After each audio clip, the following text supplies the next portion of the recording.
Assalamualaikum warahmatullahi wabarakatuh. Halo sahabat petani jamur se-Indonesia.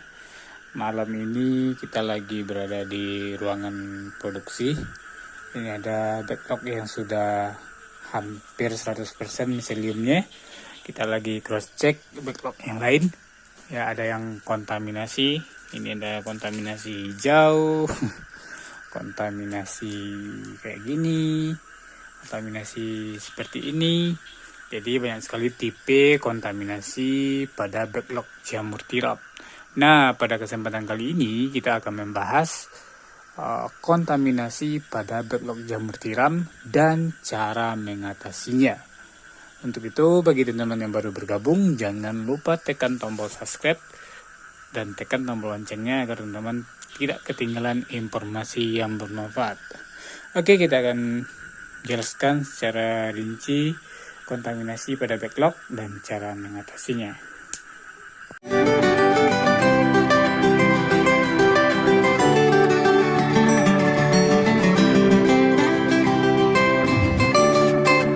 Ya, kontaminasi pada backlog ini dapat terjadi karena berbagai hal seperti infeksi ataupun serangan jamur lain, jamur liar lah artinya, bakteri ataupun hama yang tidak diinginkan atau yang menyebabkan media itu rusak.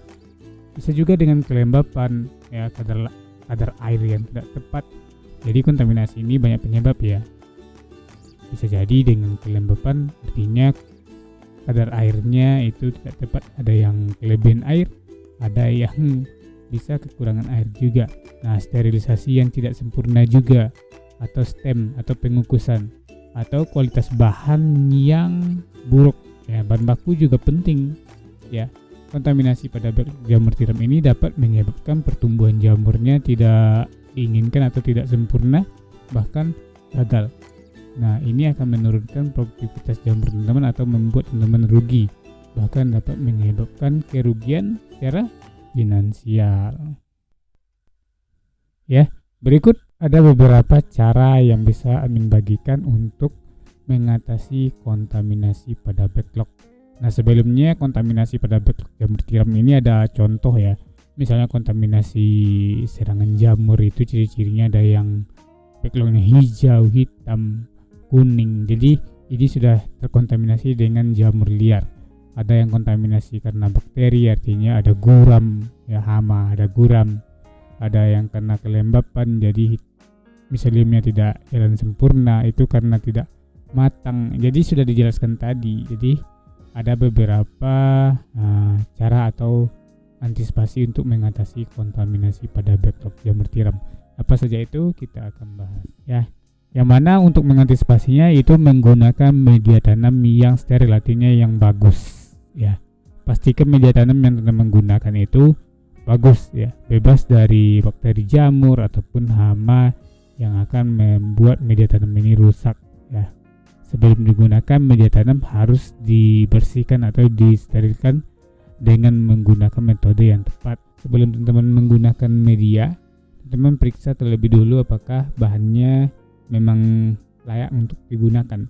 Di antaranya tidak terkontaminasi oli, bahannya bakunya tidak terlalu lama. Ya, jadi bahan baku seperti serbuk kayu, dedak atau bekatul ataupun dolomit. Biasanya yang lama seperti bekatul, kalau sudah berkutu ya serangan hama itu jangan dipakai. Selanjutnya itu ketika teman-teman sudah membuat media backlog ya, itu lakukan pengukusan atau stem yang sesuai dengan SOP agar matang maksimal.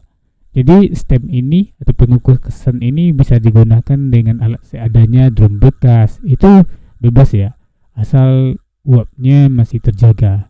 Nah, lakukan stem ini atau sterilisasi ini biasanya standarnya itu lebih kurang 7-8 jam dalam kondisi air mendidih. Nah, baik itu bahan bakarnya kayu ataupun bahan bakar minyak atau oli, itu lebih bagus nyetemnya 7-8 jam. Kalau lebih nggak apa-apa, agar backlognya nanti matang secara merata. Nah, ini kita lanjut dengan menjaga kebersihan ruangan. Jadi setelah kita stem ini sudah harus ke tahap lanjutan dalam kondisi tetap steril, yaitu inokulasi atau pembibitan. Ketika teman-teman melakukan pembibitan, itu teman-teman lakukan sesuai dengan anjuran seperti menjaga kebersihan ruangan, kebersihan peralatan atau area tempat backlog disimpan nantinya ya, tetap bersih dan steril.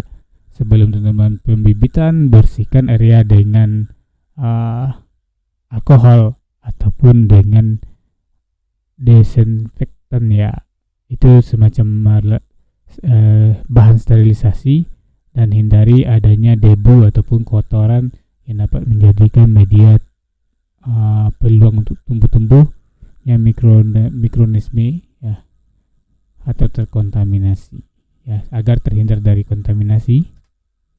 Nah, selanjutnya teman-teman menjaga kelembapan yang tepat.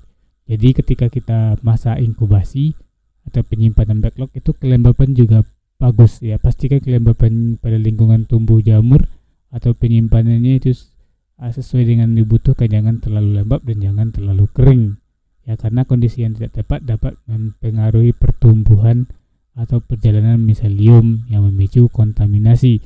Jadi untuk masa inkubasi itu biasanya 28 sampai 32 derajat Celcius.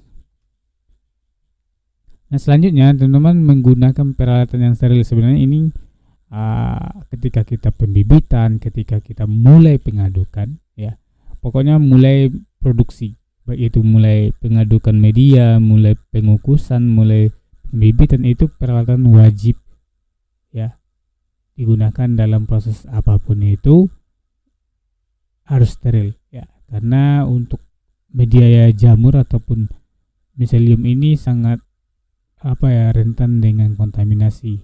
Nah, ini adalah termasuk syarat utama untuk produksi atau untuk budidaya jamur tiram ya. Nah, dengan demikian teman-teman bisa menghindari atau mengurangi risiko kontaminasi. Jadi intinya agar tidak meningkatkan kontaminasi, bahan bakunya yang masih bagus, pengukusannya sesuai dengan ketentuan, sterilisasi ataupun pembibitan harus tempat yang steril dan menjaga kelembapan. Nah, cukup itu saja. Barangkali itu yang bisa kami sampaikan. Semoga bermanfaat. Assalamualaikum warahmatullahi wabarakatuh.